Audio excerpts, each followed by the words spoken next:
Olá, hoje estamos à conversa com a Anabela Rodrigues. Obrigada, Anabela, por estares mais uma vez connosco e por teres tido disponibilidade para conversar um bocadinho sobre um tema que é muito importante e que, infelizmente, penso que ainda não tem a devida visibilidade na sociedade portuguesa em termos de debate, que é a questão do racismo.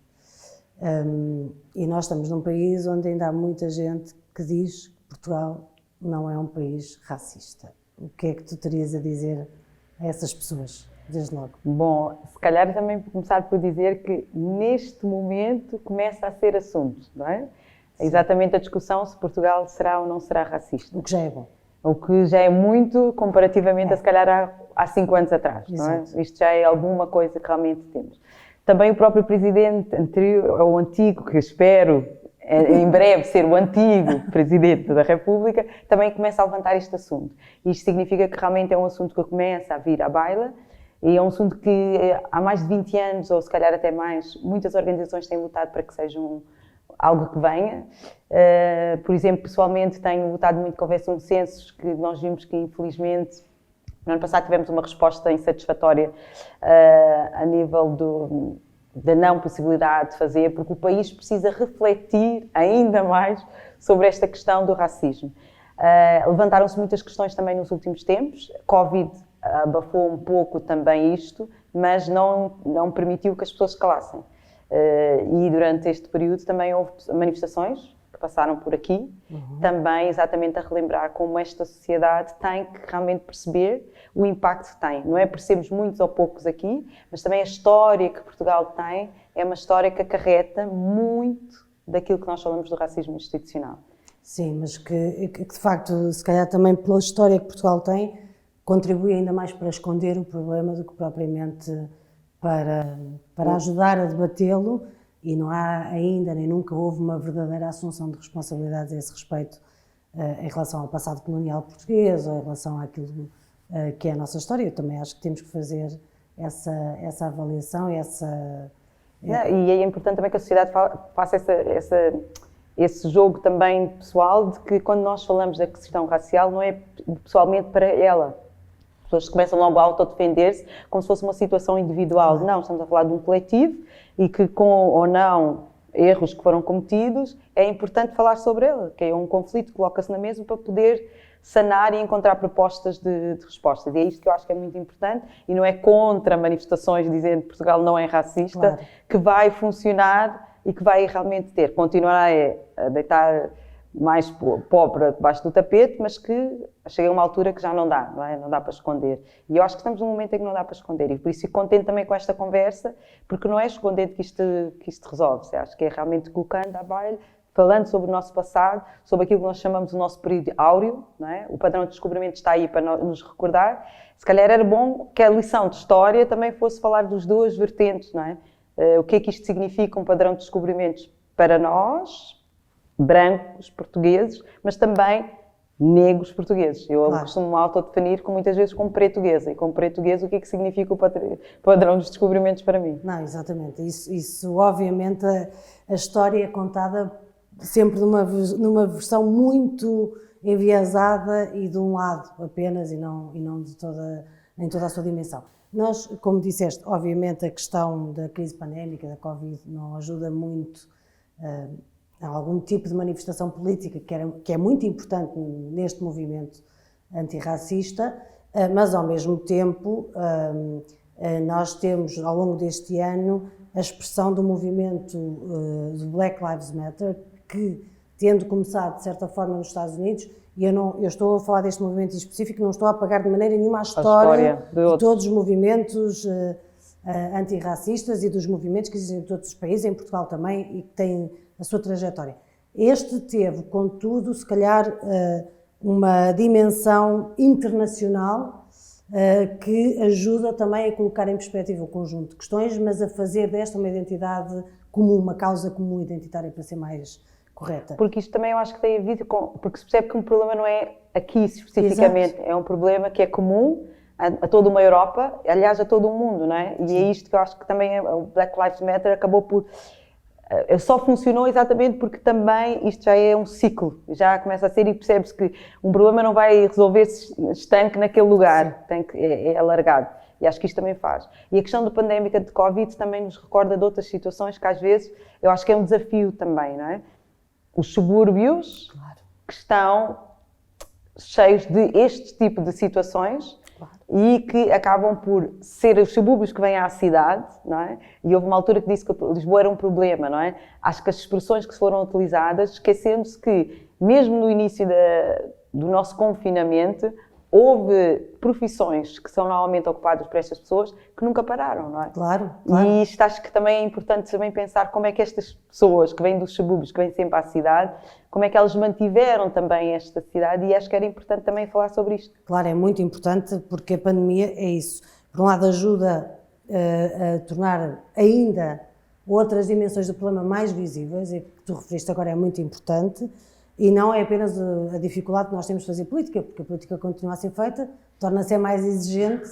Não estou a falar de política partidária, estou a falar de política de reconhecimento, de igualdade, de justiça social. Mas a verdade é que ninguém, acho eu, pode ignorar, com a questão do confinamento, não pode ignorar os níveis diferentes de desigualdade social que nós temos na sociedade portuguesa e não pode deixar de olhar para aquela que foi a linha da frente, e não estou a falar apenas, embora seja muito importante, todo o trabalho que foi feito na área da saúde, mas houve um conjunto de gente, além da saúde e do Serviço Nacional de Saúde, que foram excepcionais e continuam a ser, mas há um conjunto de gente que continua a fazer a sociedade funcionar em outros tipos de cuidados, seja com idosos, seja com crianças, seja serviços de limpeza, de segurança, etc. E muitas destas pessoas que continuaram a fazer o seu trabalho e a fazer a sociedade funcionar são pessoas muitas vezes racializadas que vivem nas periferias, e no caso de Lisboa isso foi evidente. São pessoas que muitas vezes têm contratos precários de trabalho e que por isso mesmo não puderam aceder a muitos benefícios. E depois também tem a ver com outra questão que está às vezes muito ligada, que é a migração e a questão racial está muito interligada, por um passado histórico que Portugal tem e por também esta chamada nova vaga de imigração que surge. E tivemos situações de pessoas que estavam precariamente, não é? E que realmente estão a começar e que de repente estão completamente desprotegidas. E depois tem a barreira de tudo passou a ser online. Quer dizer, tudo é escrito, tudo é mantido, sim, isto significa que há várias barreiras também que surgiram. Não era só a questão dos miúdos que quando saíram da escola, de repente percebe-se, uns têm tablets, outros não têm, outros têm telefone, outros têm acesso à internet, outros não têm, mas também estas próprias pessoas dos subúrbios, alguns deles têm outros obstáculos, nomeadamente os agendamentos, até para pedir um fundo de desemprego eu precisava de um agendamento ou fazê-lo online. Então, este confinamento também não é permitido. Há uma história de um senhor que ele trabalhava num restaurante, ele deixou de ir trabalhar, tinha dois, um no restaurante e outro num serviço, e deixou de ir porque supostamente não se pode sair para lado nenhum. Às tantas, 10 dias depois, está o empregador a dizer, olha, vocês não vier mais, acabou o contrato. Mas então não estamos em confinamento, não é? Estas são as questões que às vezes têm a ver com... Eu não domino uma língua, não é a primeira, e às vezes também as tecnologias, não é? Às vezes é isto que também é importante também fazer e chegar. E isto é olhar a nossa população portuguesa é outra que não é a mesma estanque do tempo do fascista. Não. E ainda bem. Ainda bem que não é, exatamente. Durante a pandemia, e porque tu falaste que muitas vezes as questões estão relacionadas, e infelizmente estão muito relacionadas na Europa, a questão do racismo, a questão da imigração, e nós sabemos perfeitamente que as economias europeias e as sociedades europeias não seriam o que são, com todos os problemas que têm, se não fosse... um impulso. Exatamente. Mas durante a pandemia houve um dado que se tornou muito visível nas discussões, por exemplo, a nível do Parlamento Europeu, aqui provavelmente não, mas a nível do Parlamento Europeu foi uma discussão importante, que teve a ver com o facto de o confinamento e o maior policiamento das ruas em muitos países da Europa ter levado a que muitos imigrantes não documentados não pudessem sair de casa para trabalhar, porque isso poderia significar terem que apresentar os documentos e justificar às autoridades de segurança porque é que estavam a sair e não tendo documentos, serem repatriadas e serem enviadas para fora dos países europeus. E isso em setores da economia, alguns setores da economia europeia foi uma catástrofe e um deles foi a agricultura. Porque a maior parte de quem trabalha na agricultura em muitos países da Europa são imigrantes sem papéis. E o que levou muitos donos de enormes produções que nunca se preocuparam por garantir os contratos aos direitos laborais de quem estava a trabalhar nas suas propriedades, fazerem um pedido para que deixassem ir trabalhar os imigrantes porque se não há produção também não documentados. Sem e a produção significa conseguir o tomate, a laranja, exatamente. O morango. Portanto, aquelas coisas tão básicas como chegar-nos comida à mesa foram postas em causa pelo facto de muitas pessoas que não têm papéis não poderem sair de casa. Isto teve uma espécie de aceitação no sentido de dizer, ok, nós não podemos ficar sem o tomate na mesa, ou as cebolas, ou a laranja, ou o que seja, mas não teve o impacto que seria o básico e necessário, que é o reconhecimento. E de quem? Dos trabalhadores, dos seus direitos, um estatuto de residente diferente daqueles que têm. Estamos a falar de pessoas que contribuem para a economia, que de facto... Portugal provisoriamente resolveu este problema, provisoriamente, mas quando eu digo provisório é uma medida que não é... que depois tem muitas interpretações e isto também é uma questão que é interessante também de ver e não alastrou-se ao resto da Europa, porquê?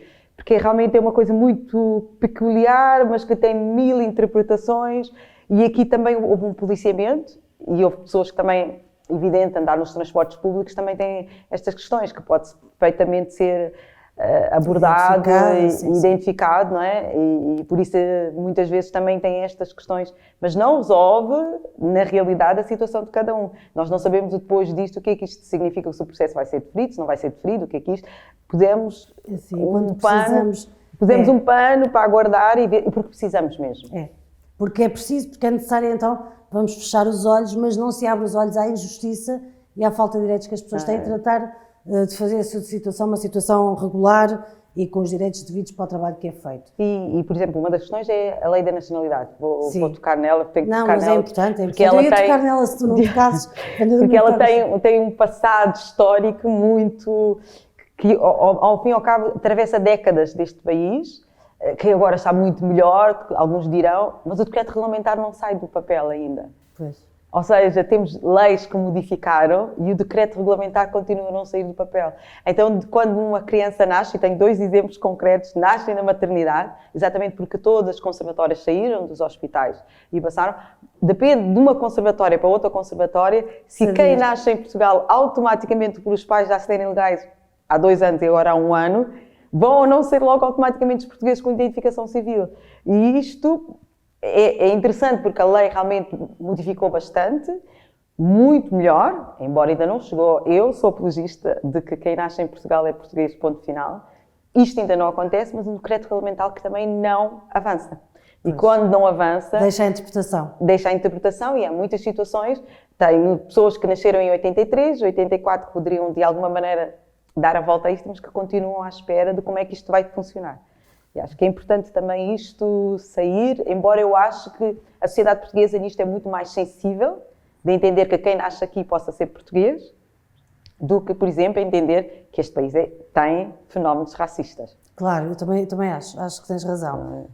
Mas ainda bem que, apesar de tudo, houve esses passos, apesar das limitações todas que tem, houve esses passos e a esse respeito Portugal tomou decisões, foram tomadas decisões em Portugal que são importantes nesta altura na Europa, porque nós estamos a ver que são os desenvolvimentos em termos da política e do maior peso da extrema-direita, de uma naturalização dos discursos racistas, de uma demonização de quem trabalha e ajuda estas sociedades a andar para a frente e, portanto, é uma lei da nacionalidade, apesar das limitações e que é preciso ser regulamentada, como é evidente, mas é quase um passo em sentido contrário daquilo que estamos a assistir neste momento na Europa e isso é muito importante. Sim, sem dúvida. Acho que é daquilo que acho que dos últimos tempos, se calhar em tempos de luta, embora às vezes algumas pessoas não digam, houve uma antiga secretária de Estado que não interessa, mas que me disse, quando isto acontecer, o que é que interessa? Aí vamos falar mesmo de racismo, porquê? Porque já estamos com plenos direitos. Esta razão de focarmos muito na nacionalidade é porque dá acesso a plenos direitos a quem nasce em Portugal. Claro. E isto é fundamental, porque a partir do momento em que temos plenos direitos, podemos lutar por outras coisas. Claro. E podemos realmente começar a falar de uma questão, que é a questão racial, que este país não gosta muito de falar, mas que tem a ver com uma situação de construção histórica ao longo do tempo. E ao longo do tempo, uma Anabela, nos livros de história, nos livros de português, está numa outra dimensão que alguém, como uma Marisa, estará. Não é? Quando nós olhamos o livro, são de situações diferentes. É verdade. E é isto que às vezes fica, mas vamos mudar todos os livros? Não, mas se calhar é importante contar as duas faces da mesma moeda, ou isto passou-se e avançar. A década dos afrodescendentes, por exemplo, que é uma situação internacional e que deveria ser acolhida pelos diferentes países, e acho que Portugal tem aqui algo que deveria contribuir maior, mas não é situação de manifestações, de festejos, nem de todo. Então significa que a década afrodescendentes vai terminar muito em breve, sem nada acontecer. Sem nada ter acontecido de particular. Mas pronto, no que depende de ti, isto não é silenciado, no que depende de mim também não. Eu tenho a certeza. E havemos de continuar a falar, mas sobretudo eu espero que a gente continue a mudar. E a mudar no sentido justo, em vez de ser só... A luta continua. Exatamente, a luta continua. Obrigada, Ana. Obrigada. Obrigada.